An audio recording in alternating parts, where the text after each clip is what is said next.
Way. Jordan was fed up by the failures of this sick system. He was hungry. He was thirsty without a home. He needed care. He needed help. Instead, he was brutally murdered at the hands of a white man who felt entitled to take his life on that subway floor. Comrades, the murder of Jordan Neely is a direct result of the political environment that Eric Adams, Kathy Hochul, and their billionaire backers have ruthlessly created for working New Yorkers. The racist criminalization of poverty and the intentional dehumanization of unhoused people in public space, the years of austerity budgets, the defunding of housing, social services, and the unlimited money for overtime to the goddamn NYPD. These policy choices created the conditions that allowed a white man to brutally take Jordan Neely's life. Comrades, the murder of Jordan Neely is the direct result of billionaire-owned corporate media who stokes fear about poor people while they protect the most violent segments of society, including Jordan's murderer. The corporate media was so fucking quick to tell you Jordan was arrested 40 times. You know what I have to say about that? Fuck you! I don't care! A criminal record under capitalism? That's right.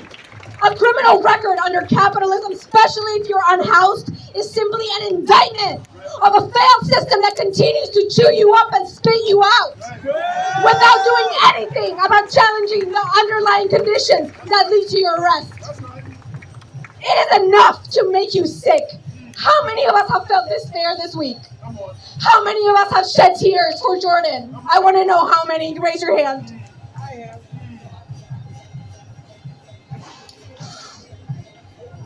And then Eric Adams wants to come and tell us about the mental health services he's offering to homeless people. Adams, you are what's fucking up with our mental health. You and the capitalist system you prop up that wants to evict us from our homes and tells people they're allowed to take our lives if we make a scene in public. That's what's fucking up our mental health. Guess what?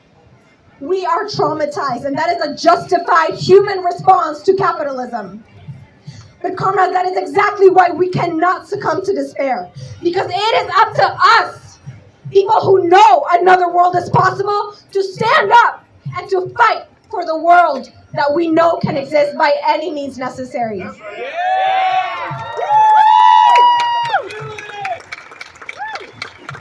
They want us so overwhelmed in our rage, so paralyzed in our sadness that we become numb. So that what happened to Jordan becomes normalized. Are we gonna let that happen? No!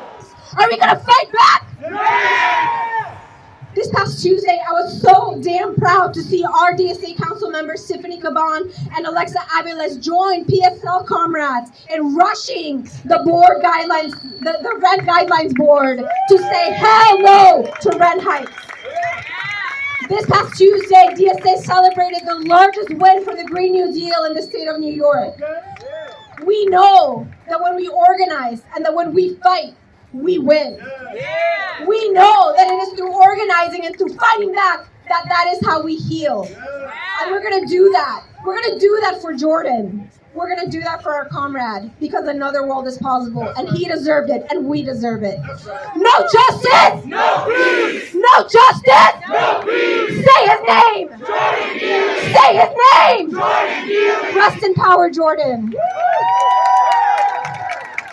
Let's give it up again for Diana from DSA. One, we are the people. Two, a little bit louder. Three, we want justice for all people. One, we are the people. Two, three, we want justice for our people. We are the people. A little bit louder. We want justice for our people. Woo! Okay. Next up I'm going to introduce a longtime anti-police brutality organizer from the Answer Coalition, Kirby Joseph.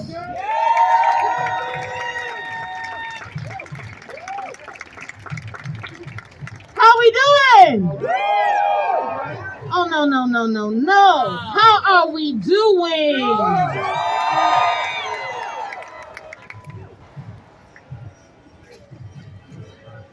We are here for Jordan always. But we are here for all Jordans. The real criminal aren't people who are houseless. The real criminals aren't people who look like me. Black folks, brown folks, queer folks, trans folks. The real criminals are the system. This is a systematic issue. And it's not just an Adams issue. It's a capitalism issue. Jordan was failed in life and in death. He was failed when he didn't get resources and was arrested over 44 times. He was failed when he didn't have access to mental health services after his mother died. He was failed when he wasn't provided housing and had to surf through train cars to show his frustration to eat throughout the day. This system failed Jordan. This system helped kill Jordan. This racist system allowed a white supremacist veteran to grab him by his neck and kill him. We can't escape the connections here. Talk about it. This is not an isolated incident here. This is an incident that got recorded. How many times are houseless people treated like garbage? How many times are they cuffed and kicked and spat on? How many times are they invisibilized? And the one time that we saw him was when he died. Is that okay? No. Is that all right? No. Are human beings disposable? No. Are human beings disposable? No. We can't dispose of our people, family. Whether they live in an apartment, a shelter, or the train station. That's right. There are people.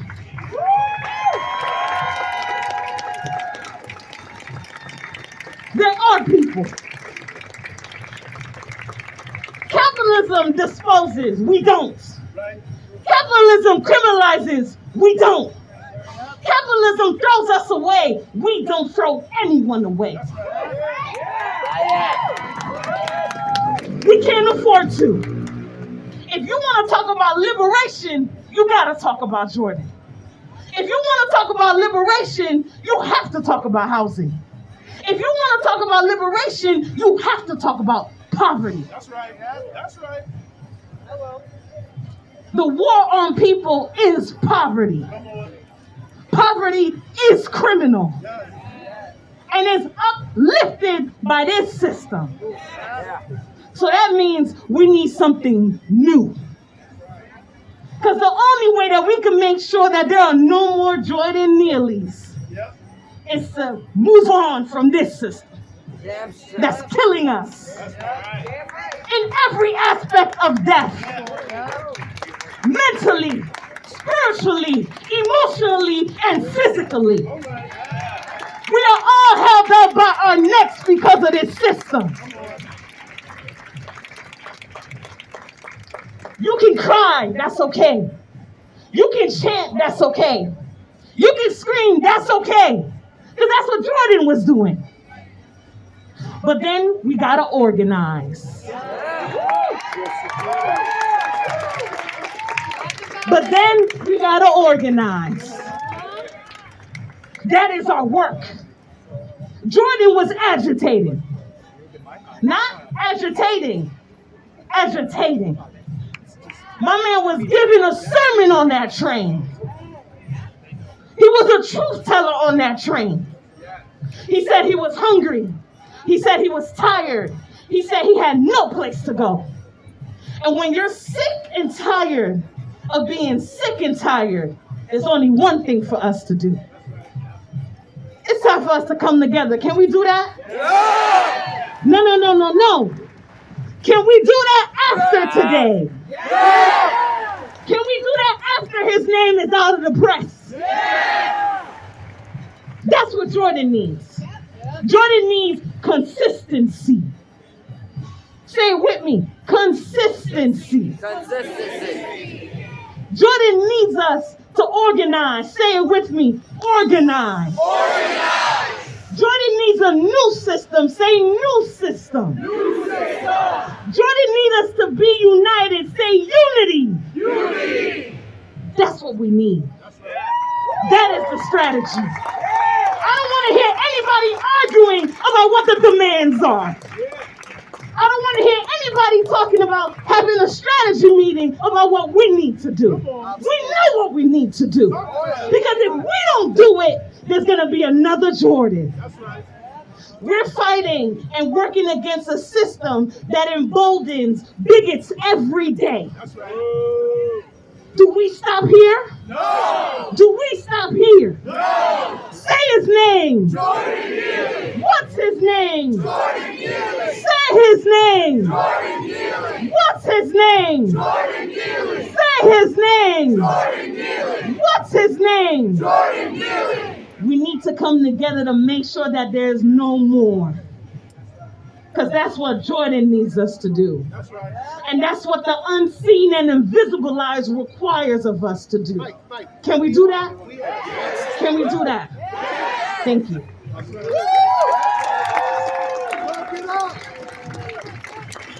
Give another round of applause for Kirby, everybody. Give another round of applause for yourselves, everybody. And let's say his name. Say his name. Say his name. Say his name. That's right, because just like Kirby said, there's going to come a day soon where the press stops reporting on this, where the press moves on, where the press continues to lie about a different issue. But we're going to keep his name in our memories, in our organizing, and we're going to make sure that one day there's monuments to remember people like Jordan Neely. We're going to make sure that there's a future where young people like Jordan Neely no longer have to end up in this situation. And that future is possible in each and every one of our lifetimes. Is that right? We're going to fight for that. Is that right? Okay, so I want to bring up another fighter, another organizer for the people from the Coalition for Homeless Youth and the Ali Forney Center, Nadia Swanson. Thank you. Housing is human right. Housing is Human right! housing is Human right! I am so fucking angry that this happened. Come on! This is an outrage that we are here again about a person who shouldn't have ever had to be in this situation is now dead. Although we never had the honor of knowing Jordan Neely personally, we know that he was a part of the New York City runaway and homeless youth community. And like too many young people, he was the victim of systems and services that were designed to support him, yet failed him. Yes. Jordan Neely was many things. He was an artist. He was a friend. He was someone who was loved, and unfortunately someone who endured loss and pain. He is also someone who was experiencing homelessness and was communicating that he was hungry and thirsty in a way that others felt warranted his execution, which is not only horrifying and a shame, but a result of the criminalizing narratives that continue to perpetuated by the same people in the positions of power that have the ability to fix these broken systems that had Jordan asking strangers for these basic needs in the first place. The city's failure to adequately fund resources for our most marginalized is a result of white supremacy, continuing the dehumanization and criminalization of blackness, poverty, homelessness, and mental health. Jordan was a person having an understandable reaction to the trauma from the system that failed him for years. We stand in solidarity with all of those demanding justice for Jordan. We are here to fight for the safety of Black people, of trans people, of immigrants, of every New Yorker with the working class that is failed day in and day out.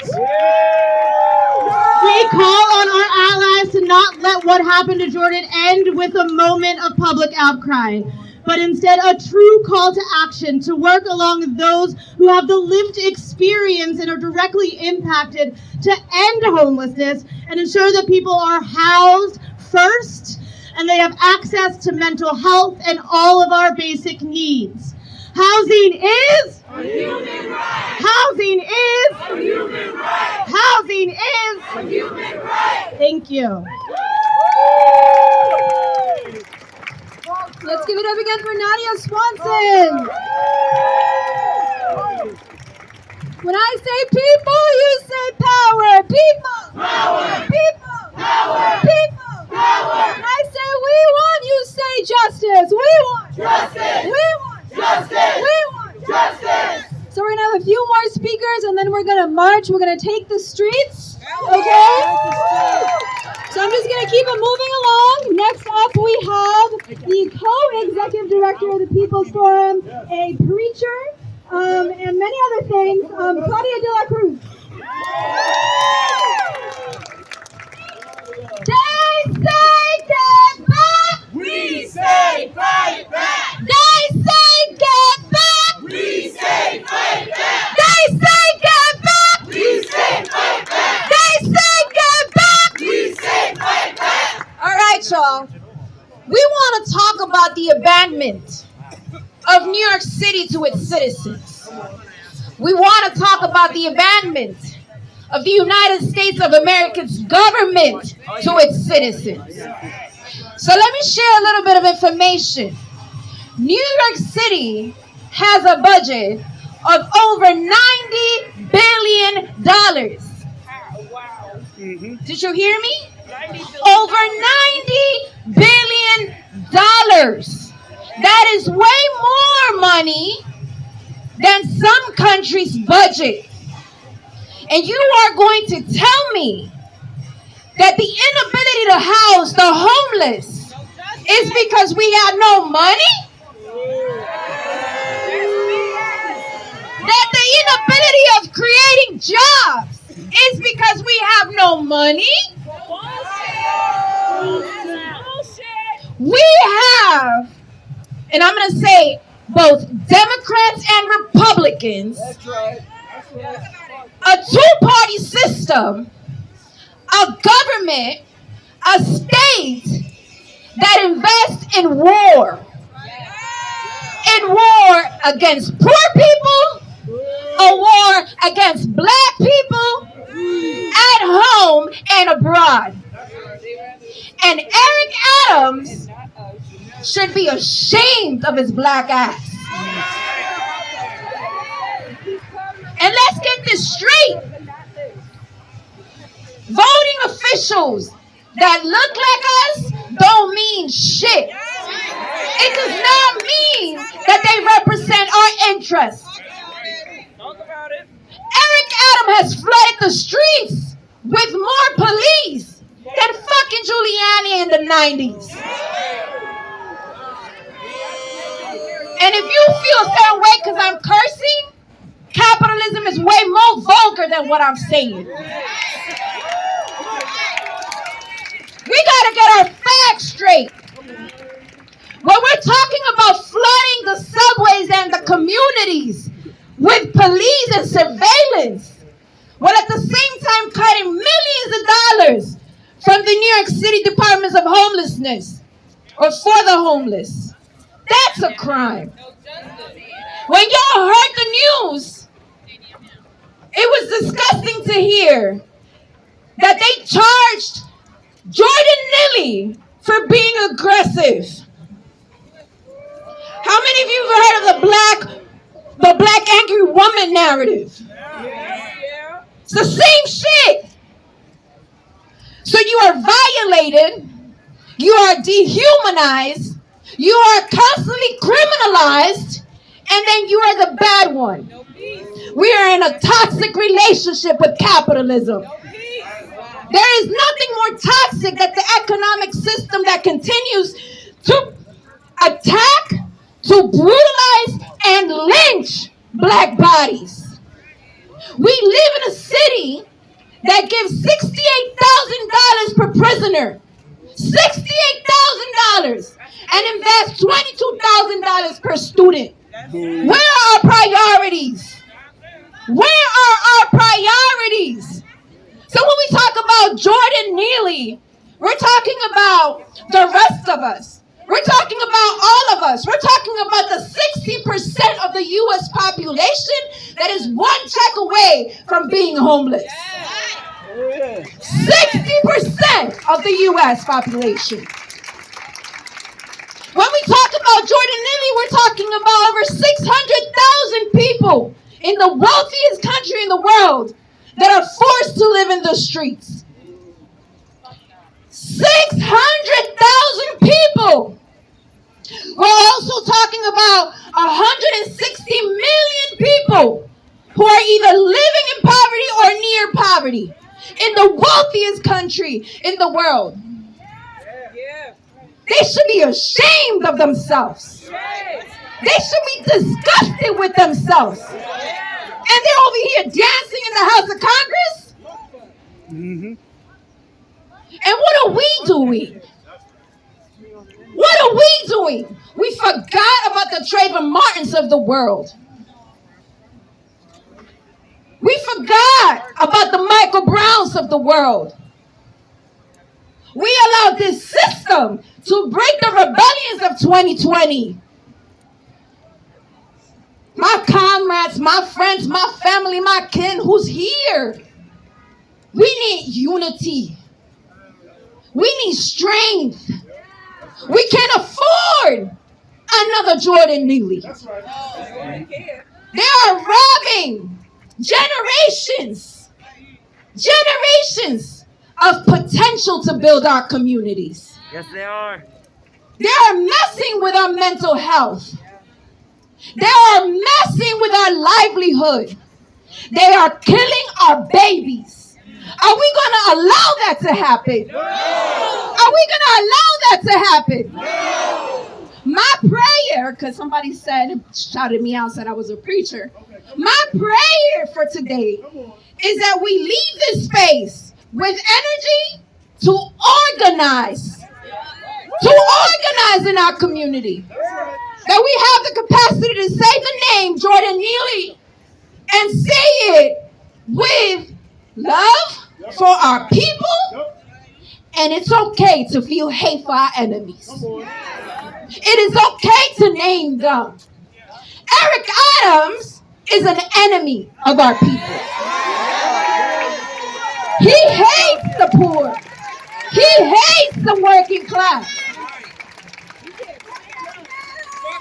And we have to demand more. Jordan deserves more.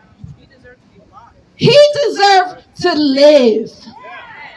Who gives the authority to white racist vigilantes to police if it's not the system? Because they know they could get away with it. Zimmerman did, and long before them, those who organized lynch mobs did as well.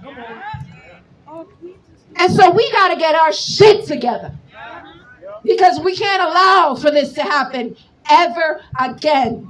Say his name. Jordan Neely. Say his name. Jordan Neely. Say his name. Jordan Neely. Say his name. Jordan Neely. Give it up for Claudia de la Cruz.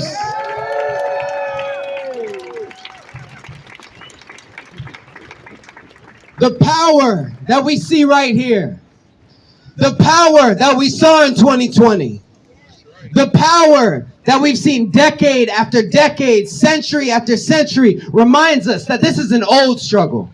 This is a long struggle, but it's a struggle we must win. This is a struggle that we must win. For Jordan Neely, For the young people who are scared tomorrow to go onto the subway. For those who are homeless and afraid for their own lives right now and every single day. And for each and every one of your comrades, and I hope that you now see this crowd as your comrades. Each and every person here has a right to live. I want to bring up another fighter, another organizer, Rachel from the Answer Coalition. Justice for? Jordan Neely. Say his name. Jordan Neely. Justice for? Jordan Neely. Good afternoon, sisters, brothers, family. My name is Rachel Hu. I'm an activist and organizer with the Answer Coalition, that's Act Now to Stop War and End Racism Coalition. And I'm out here today for many reasons. But I want to start with this. I'm out here today because 6 months ago, my brother, my best friend, was attacked. He was attacked on a bus by a homeless man in an anti-Asian hate crime. I've experienced it too.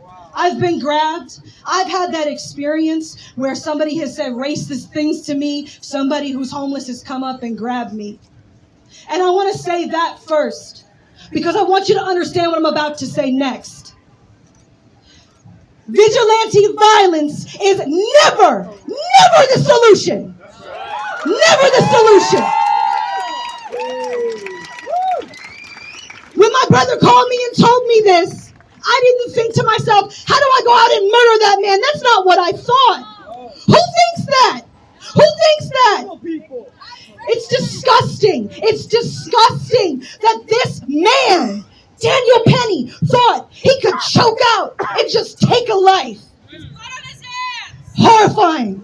But I want to say this, because I know many people in New York, all of us here in this crowd, we might have got on the trains and been afraid. It's real. We've experienced that. It's real. And we need to realize that people are feeling that right now as they're seeing this story.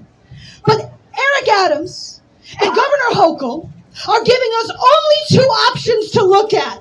Either we are going to go and get more police. That's option number one. I don't really know how that's worked out for us. It hasn't worked quite clearly. All they do is arrest more black and brown youth for jumping the turnstile. That's all that happens. Or the other option, which I guess Governor Hochul is just comfortable with, that, okay, vigilante violence is the answer. And that's complete bullshit. It's bullshit. Because there is another solution. There's another solution that they don't want you to see because they represent Wall Street. And that solution is immediately putting the city's resources into housing every single person in this city. Every single person. Eric Adams could take all the empty apartments and commercial buildings that landlords are holding, and he could give them to the people today. But he chooses not to because he represents Wall Street, the wealthy, the 1%, the millionaires. He doesn't represent us. When the fuck was the last time that Eric Adams got on a train? When was the last time? Do any of these politicians ride the train? How do they have solutions for safety when they don't live in our communities? They don't know what we go through. They don't know what we feel. And yet they want to tell us that these are the solutions that will work. Because I want to say, as somebody who has been affected by this, who has experienced this, that what I want to see in this city is every single person taken care of. Every single person taken care of. And not just giving resources, conceptually, we're going to give people resources, but actually giving dignified right to live. People deserve dignity in this city, and they're not getting it. So when somebody is going train car to train car saying that I'm hungry, he's shouting out so the world can hear him. So the world can hear him, because the world is not listening to the voices of the poor here in New York. And all of us, we are all just one paycheck away from being Jordan Neely. So if you want dignity for yourself, you got to imagine maybe even with a salaried job, you could end up in that situation because a recession is coming and Wall Street and the banks are being bailed out, but we're not going to get bailed out. They're going to let us die.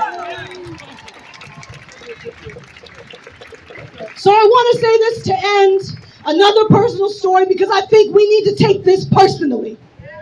My mother is schizophrenic, and when she was pregnant with me, she was in and out of jail. And she was on the streets. And you know what? My mother didn't deserve that.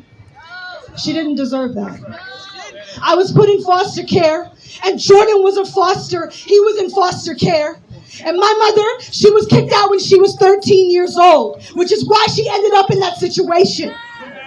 So I just want to say that the city was responsible for Jordan Neely because he was in the system. He was in the system. They don't care about us if our kids who are being taken care of by the city are left out to dry. And my mother experienced that too. And you know what I wish? That instead of putting her in jail over and over again, somebody stopped and said, young lady, how can I help you? How can I help you? How can I be there for you? Because that's what we need. So I want to say that I want you to join me in imagining a different society, a different future. Because they're telling us there is only one path, and that path is violence, more violence. And that's not the path. We can have a future where we all have the right to a job, the right to a home, the right to health care. That's a socialist future. We can have it if we fight for it.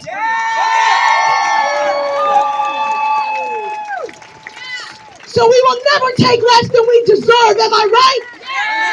Right. We're going to keep fighting until every single person in this city, in the richest city, in the literal history of humanity is taken care of. Because it is our right in the richest city in the world to have housing, shelter, food, and everything that we deserve. So thank you all so much. Continue to be out here. Continue to fight. Join an organization. Get involved. Let's give it up again for Rachel. That was extremely powerful. And we're all here to talk about dehumanization and humanization, right? Because we have stories like that. We have stories of people in our lives that have been betrayed by the capitalist system. And the media and the mayor and the politicians are always going to dehumanize the homeless people in this world, the poor people in this world. But then, there's nothing that's a crime about being poor, right? Poor people are human beings. That's something we don't often recognize. Homeless people are human beings. Working people are human beings. To talk a little bit more about Jordan Neely, I'm going to introduce Queens, Jordan Neely's foster brother.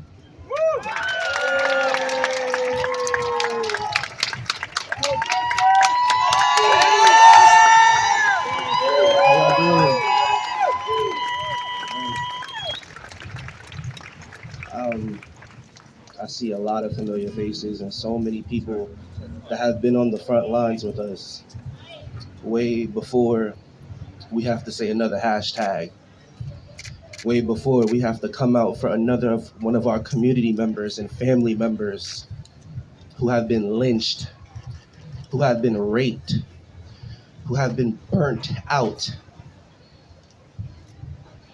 A lot of you all have seen me on the front lines, in the boardroom. But tonight, these streets will be fucking hot. Jordan was a foster child. Not even trying to label him as if that was his definition, like as if that's something we should define him as. But you know what's so crazy? We have a New York City mayor on national television talking about how mental health and lynching is not fucking murder.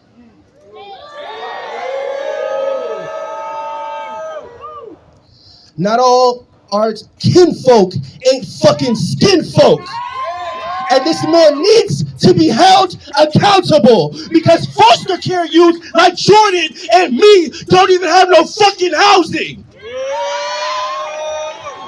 Aging out of foster care from 18 to 21.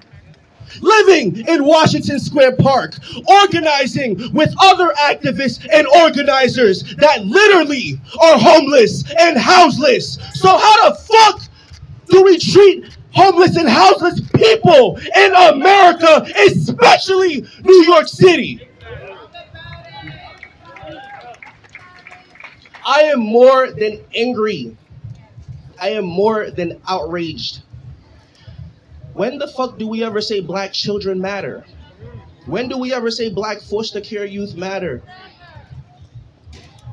When do we actually defund the NYPD and reinvest into actual affordable housing for fucking foster care youth?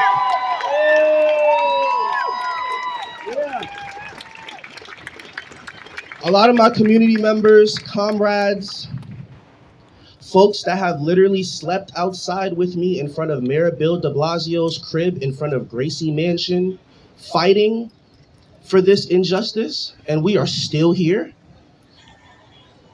So I'm here to hold and take up space for my motherfucking foster care brother. And I will be marching. Because far too long, each and every single day, foster care youth in New York City don't have the reparations and resources that they deserve, and they are being abused in so many different foster homes, from foster homes to the fucking children agency center facility in a predominantly white neighborhood that's been gentrified because black people, indigenous people, black and brown folks run this shit.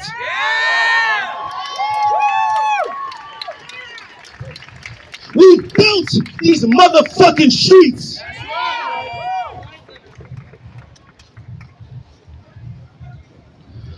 Jordan was a community member. He had a God-gifted talent. I'm wearing this suit because there was nights me and Jordan would have to go to the thrift shop store. Why?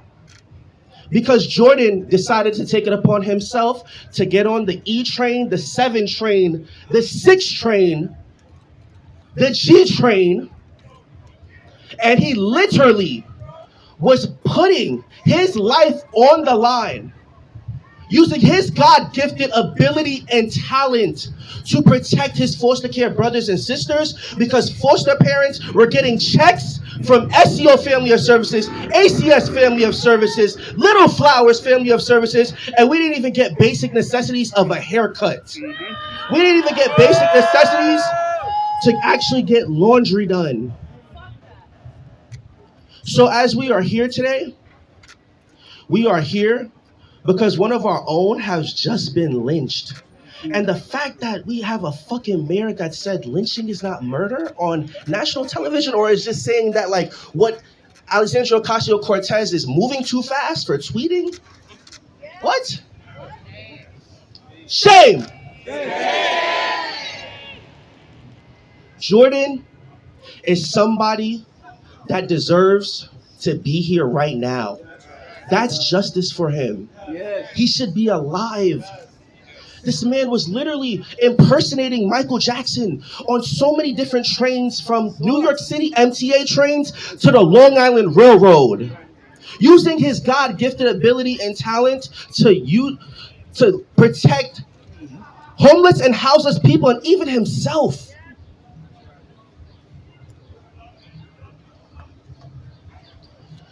As I was walking here, coming off the train, I overheard somebody saying, homeless and houseless people on the subway train are so violent. Why are we giving them the time and the media outlets and the coverage that they need or deserve?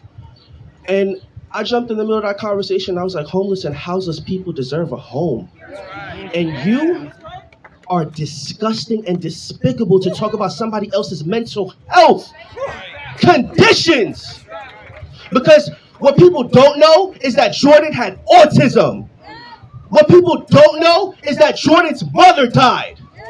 What people don't know is that Jordan, myself, and my other foster care fucking siblings have literally committed suicide. eating disorders, purging. Some of our siblings are actually pregnant in Washington Square Park because of teenage pregnancy. I haven't been on the front lines because I'm in college right now. I go to an HBCU. That's not for me to be out here and try to flex. That's for me to tell each and every one of y'all that literally when you are going through something, you have to really pick yourself out of that dark place and push yourself and persevere and uplift not just you, but the others around you. I'm in $33,000 of debt at North Carolina A&T State University just because New York City ACS literally made myself, Jordan, and other foster care siblings broken promises. A lot of our community members that are around me have actually been outside of our homeless shelter doing mutual aid since the COVID pandemic and even before that. So everybody that's out here, best to believe, I hope you are out here tomorrow because I haven't even had 42 hours of sleep. Drinking iced chai lattes to wake myself up. Fucking coming off of the train, literally because my heart is racing. I have to connect with so many of our members that I haven't seen in so long because they're just like, yo, Queens, like, where you been? I'm getting my education because I'm burnt out from being on the front lines. And the crazy part is, why are we so young being so burnt out like this? We feel unstoppable, but the burnout is literally putting us into a way, in a shape or form where it's hard to find mental health resources that foster care youth are not really responsible for because it should be given to us. Yeah. You know how hard it is to find a black therapist? Then there's more to it. I'm an openly bisexual, queer, and gay black man. And for those that don't know, and it's not to out my brother, but my brother taught me to live in my fucking truth because he himself was LGBTQ identified. So my point is that foster care youth right now in New York City are being pushed out of these homes, are being pushed out of these educational schools, are being pushed out of our fucking churches with pastors condemning and denouncing us, telling us we're going to hell. But what they don't want to talk about is how DL they are, because we see right through you. We really do. So what are you hiding? I see a lot of folks out here that have even been with us since Occupy City Hall. And what folks don't even know, Jordan was out there too. Literally.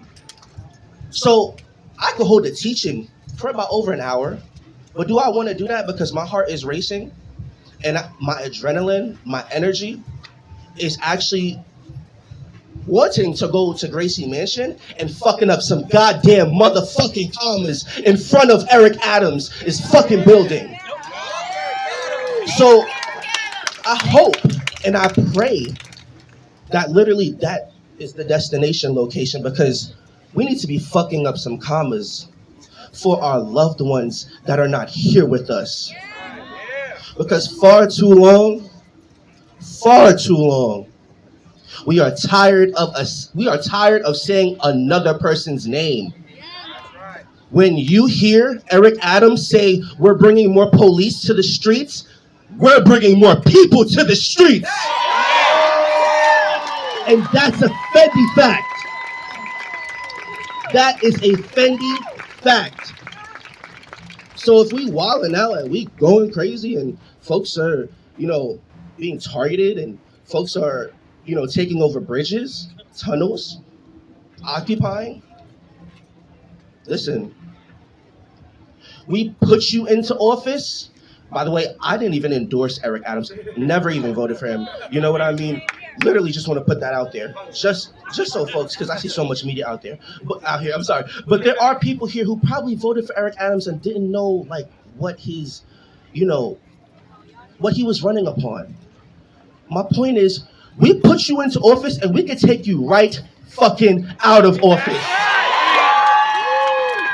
Because let's not forget, when me and my siblings was outside my shelter, or probably sleeping out here camping out, or probably sleeping out at Occupy City Hall, let's not forget we got raided. Let's not forget that literally Eric Adams literally got in homeless and houseless people that were sleeping in tents on the sidewalk, incarcerated. So all this funding, you know what I mean? $1 billion budget in the NYPD, more than that. All this funding for these robots. All this funding for more paddy wagons. But where the fuck is the funding for homeless and houseless people? Especially foster care, homeless, houseless, marginalized, youth that have been put down, LGBTQ identified, youth that have been raped. Because that's the shit that we go through in foster care. We are literally being abducted. This shit is like a fucking menace human sex trafficking ring. And you know what's the fucking crazy part? Our siblings are literally on the streets doing whatever they can make to survive. Like literally, we are literally on the streets selling our bodies, some selling drugs, some are doing things, and we're being judged for it. But what nobody knows is we're doing it to survive because, let's be real, youth and people who came out of foster care, like Jordan, are given broken promises. They're given broken promises, but Jordan literally was about to be 30 years old, 29, 30. You know how long he made it being homeless and houseless in his own hometown? That's guts and fucking balls. Really and truly. Guts and balls. So I hope everybody is angry. I hope everybody is outraged. I hope folks are tired because we are burnt out. Hold everybody accountable who tries to talk shit or neglect people who have mental health issues. Because we could really have open conversations, and I could do a lot of teachings. A lot of folks down here, so many faces are in front of me that I've seen get arrested with me, and others that are homeless and houseless. Do y'all remember when we went and took the Brooklyn Bridge, and literally one of our community members got sent to jail, and we had to start writing letters to our community member, and you know who I'm talking about. That community member was literally sacrificing and being outside with us, having nothing to pour out, like pouring out from an empty cup. But what politician or what people we put into office checks up on that community member? So let's be real. Do the elected officials that we vote for really give a fuck about foster care and homeless youth? No! Because the performative activism really gotta go. I see Vogel here, and Vogel been outside with us. DSA, you all, I don't know if she's here, but she was running for mayor, and her name is Kat. Yes, and shout out to my sister wherever she's at. She can tell you we were outside, organizing that housing is a human fucking right.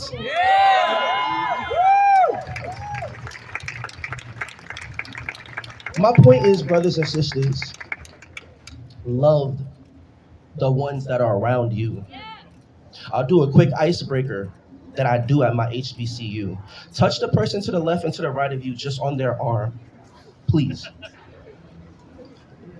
Now, you don't know the person that's to the left or to the right of you. Maybe you do, but please feel what that person is going through. Because there are people out here that are probably smiling or that are probably trying to stay so positive and persevering. But check up on your loved ones. Check up on the ones that are so strong, because when they go back into their cribs or go back into where they live, they're probably crying. They're probably committing suicide. They're probably battling with depression. They're probably battling with so much mental health. Brothers and sisters, I hope and I pray that as we march, whatever the location is, I did want to put like a suggestion, Gracie Mansion, but if that is too far, not trying to, but I just want to just put out there that each and every one of you, I thank you. Jordan thanks you. My foster care siblings that are around me, that are here, who I'm being their voice of, because we're tired of speaking about this. Because when we speak about it, we get condemned and we get denounced, but we also like literally get put as if what we're speaking about is like we have to shut the fuck up about it. Sickening. Sickening. The retaliation that foster care youth who are being abused and what they are going through, they do not deserve that, man. They don't. Foster care youth deserve a fucking home. And if there are nonprofit organizations that help foster care youth get on their feet, shout out to you guys. But I know a lot of y'all are very underfunded. Not even to put y'all business out there. You know how hard it is to protect and save a foster care youth? I'm gonna be honest with y'all. I'm here right now, but I don't even have a home in New York City. And the folks that are around me can testify to that. I had to literally come here because why did I see my foster care brother being lynched on the Shade Room? So to see that on social media, my point is each and every one of y'all,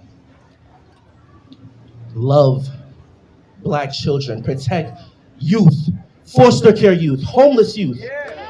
Everybody all like, oh, Jordan was a grown-ass man. But guess what? Jordan was a grown-ass man, but do y'all know he sacrificed his life literally to make children smile on the fucking train carts in New York City?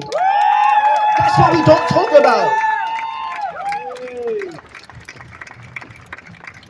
Please honor homeless and houseless people. Being poor is not a crime. Poverty is not a crime.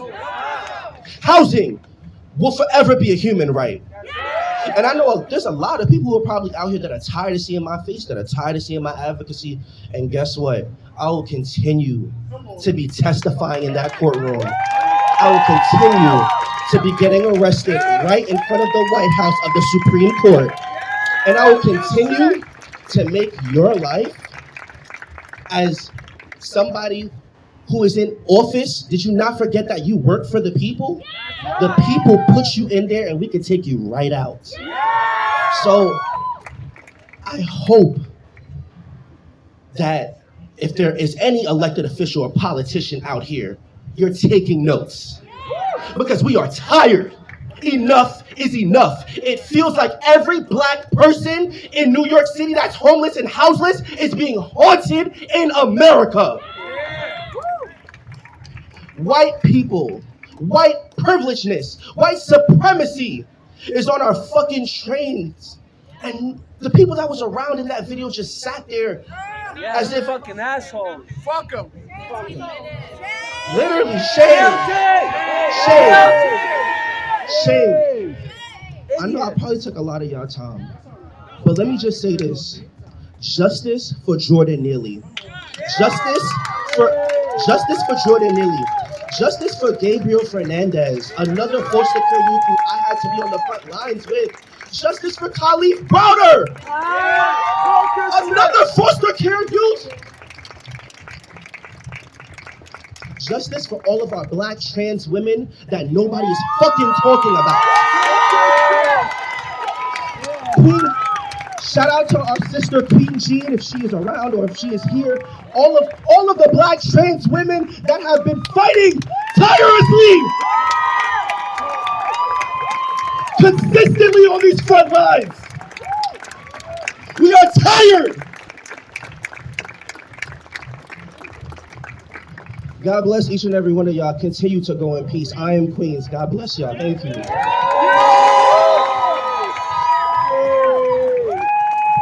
Whose streets? Whose streets? Whose streets? Whose streets? Whose streets? Whose streets? Whose streets? That's right, everybody. We are chanting that because we're going to make it a reality. It is us, the people who built the streets, who built the homes, who built Wall Street, and are crushed by Wall Street every single day. Broken promises is all we get. Broken lives is all we get. But we're fighting for a better future. We're fighting for a world where this does not happen anymore, where foster youth are taken care of, where young black people are taken care of, where trans people are taken care of, where every single person who has been trampled on is taken care of. And that we can remember each and every one of the people that we have lost already. Is that right? So are y'all ready to march? Are y'all ready to march? We're going to march because we're leading toward a better future. And forward is the direction that we have to go. Before we get there, we have one more speaker who's going to get you even more riled up than you feel right now. Make some noise for Eugene Puryear of the Party for Socialism and Liberation. Well, let me stay brief here since they already set me up and we're ready to march. But I just first and foremost want to say that I'm honored to be standing here with every single person out here. And I want you to give yourselves a round of applause because you're standing up to a propaganda onslaught that is saying that you should not be here, that you shouldn't care, that somehow Jordan Neely, who is dead, is the real problem. And I keep hearing, well, this is complicated and you got to understand and what's going on the train. So I just want to start, since we have a lot of media, with a little survey here. Everybody who took the subway here or somewhere else today, raise your hand. Everybody who is going to have to take the subway wherever you got to go this weekend, keep your hand up. So I just want to say we are the experts on what needs to be done to keep us safe in the subway. Eric Adams is not an expert. I appreciate the brother saying let's go to Gracie Mansion, but if we wanted to go to Eric Adams' house, we had to go to New Jersey, where he has a luxury condo, which he takes a chauffeured car to get there. All these people living in Iowa somewhere on the internet talking about, oh, well, it's dangerous on the train, and how can you not do that? We know because we're the ones who are there. And that's no disrespect to Iowa. I'm sorry to even say that. But we have to remember that this is a tragedy, but it's not an accident. The people who run this city, and don't forget, New York has the most billionaires of any city on earth. 107. This is the richest city in the richest country in the history of cities and countries. These are the people who are responsible for the fact that the subway system has been underfunded since 1975. These are the people who said, take the tax off of Wall Street transactions. Did you know that? They used to tax every trade. Trillions of trades happen every day. Billions of dollars for social programs, and they took that away. These are the people who want to keep the status quo where the median rent is $3,400 a month. Get the fuck out. So we know that's a crime. We know it's criminal. We know that somebody must be responsible, and they know it's them, and they are terrified that people are going to wake up to that, and they have to pit us against each other every day of the week. They want you to be riding the subway thinking about how you're going to get your next meal because you're just trying to put 2 pennies together to make it through a week, to harden your heart towards someone who is out there asking for change, to get people who are basically in the same boat, fighting each other, hating each other, misunderstanding each other, thinking different things about them, because as long as we fighting one another, we're not fighting them. Yeah! Focus it! Focus it! They know that the greatest power that's out there is when the people come united. They know. Why do you think that rich people will go to like New Zealand and buy land, or why they want an island, or why they want to go to space. It's not because they care about climate change, because they driving that too. It's because they know at a certain point people are going to say, no, we're fed up too. And we're going to come where you are, and we're going to treat you like you've been treating us. And I think that we need to do that right now, tonight, tomorrow, the next day. The Reverend Dr. Martin Luther King said this in 1968, that it's time to redistribute the pain. And I'll be honest with you, when I saw that video, that's how I feel. I mean, how many black people are accused of killing someone? No video, no witnesses, just a cop, and they don't let you go pending investigation. They throw you in Rikers to rot and die. So at a certain point, that pain has to be redistributed. I don't want him to be at home. Whatever his name is, I already forgot it. I want him to know the fear and the terror that we feel because it's too much. I'm fed up. You fed up. We out here because we fed up. Jordan was fed up. And at a certain point, when you fed up, you can't take it no more. You got to do something. And he did something. He tried to cry for help. He tried to cry out about this system. And they don't want us to be out here because they want it to become normal. That's why they say protests don't matter. Well, if they don't matter, why do they send the cops to try to stop it? If they don't matter, why do they arrest us when you take the Brooklyn Bridge? If they don't matter, why do they try to show up and take a photo at the ones that seem safe? They want us to be out of the streets, at home, not caring. They want us on the train, hating everybody else on there who is just trying to survive. They want everything to be a circular firing squad where we kill ourselves. So that's why I'm honored to be out here with y'all today, because we've said that we are not going to take each other out. That we're going to lift each other up. That we're going to embrace each other and come together, and we're going to build a community. We're going to build a community right here in these streets. We're going to go from Washington Square Park to wherever we're going to go. I don't know, but we're going to go there together. I love all of y'all. I love Jordan Neely. I love the people whose names I don't know who are in his position, your position, and our position.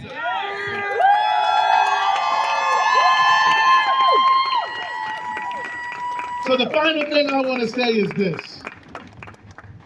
Meet somebody here tonight that you don't know. Talk to an organization that you see that's handing something out. Might not be for you, but at least investigate it.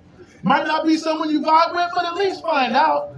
Because when we build a community, it's like building a strong brick foundation that cannot be torn down. Community can't be ripped apart.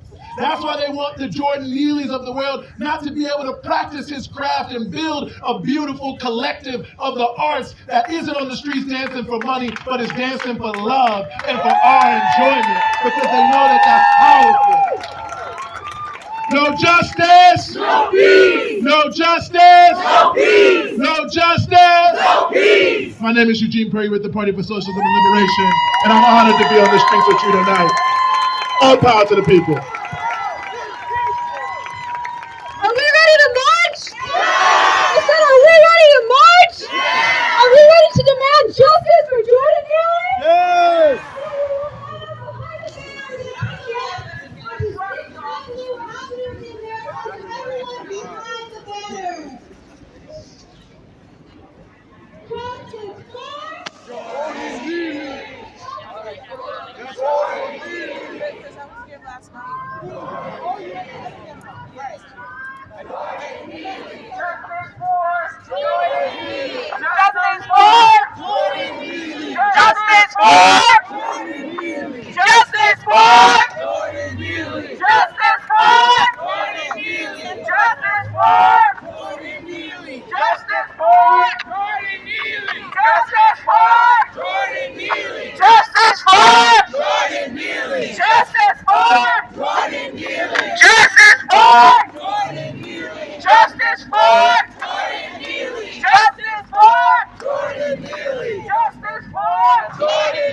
Justice